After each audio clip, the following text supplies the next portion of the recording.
સમગ્ર ગુજરાતની જનતાને લાગુ પડતી એક વાત કરવી છે કે મારા દ્વારા એક મુદ્દો ઉપાડવામાં આવ્યો હતો થોડા સમય પહેલા કે 112 જનરક્ષકના પાયલોટો સાથે કેવી રીતે પાકિસ્તાનીઓ જેવો વ્યવહાર કરવામાં આવ્યો છે। આજે આ યુવાનો વિરોધી માનસિકતા ભારતીય જનતા પાર્ટી ધરાવે છે એ સાબિતી આજે આ વિડીયો દ્વારા હું આપ સૌને આપીશ કે કેવી રીતે ફેબ્રુઆરીમાં જનરક્ષકના 1200 પાયલોટોની ભરતી કરવા માટેની પ્રક્રિયા શરૂ કરવામાં આવી, એ લોકોને ઇન્ટરવ્યુ લેવામાં આવ્યા, એ લોકોને સર્ટિફિકેટ આપવામાં આવ્યા, પરંતુ 7-7, 8-8 મહિના સુધી એ લોકોને ઓર્ડર આપવામાં ના આવ્યો। ત્યારે આમ આદમી પાર્ટી દ્વારા ખૂબ જ મજબૂતાઈથી અવાજ ઉપાડવામાં આવ્યો અને ત્યારે આ 1200 માંથી 900-1000 જેવા પાયલોટોને ઓર્ડર આપવામાં આવ્યા અને હજી પણ ઘણા પાયલોટો એવા છે કે જેમને ઓર્ડર આપવામાં નથી આવ્યા। હા, મહત્વની વાત એ છે કે આ તમામ લોકોને કોન્ટ્રાક્ટ પર ભરતી કરવામાં આવી છે, એટલે કે 11 મહિનાની નોકરી આ લોકોને કરવાની છે। ત્યારે આજે અમુક લોકો એવા છે કે જેમને 9-9 મહિના સુધી તો હજી ઓર્ડર જ મળ્યા નથી, એમની નોકરી શરૂ જ નથી થઈ।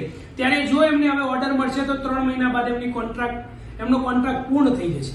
ત્યારે આજે સરકારને કહેવા માંગીએ છીએ કે જનરક્ષકની સુવિધાની અંદર ક્યારેક કોન્ટ્રાક્ટ પર ભરતી ના આવી જોઈએ, આની અંદર કાયમી ભરતી આપવામાં આવે।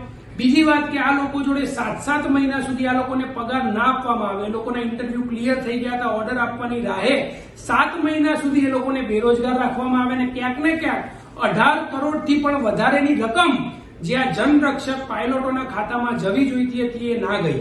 તદુપરાંત 12,000થી પણ વધારે એક પાયલોટ પાસેથી ટ્રેનિંગના નામે ઉઘરાવવામાં આવ્યા, 490 રૂપિયા રજીસ્ટ્રેશનના નામે ઉઘરાવવામાં આવ્યા, ક્યાંક ને ક્યાંક 1,50,00,000થી પણ વધારે ઉઘરાણી આ પાયલોટો પાસેથી આ સરકારે કરી। આ સરકારને શરમ આવી જોઈએ।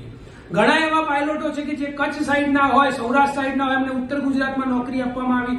એક તો કોન્ટ્રાક્ટ પર તમે નોકરી આપો, તદુપરાંત આટલા બધા દૂર પોતાના ઘરથી એ લોકોને તમે નોકરી આપો, 20,000ના પગારમાં, 22,000ના પગારમાં કેવી રીતે કોઈ પોતાનું જીવન ગુજારશે, આ સરકારે સમજવાની જરૂર છે।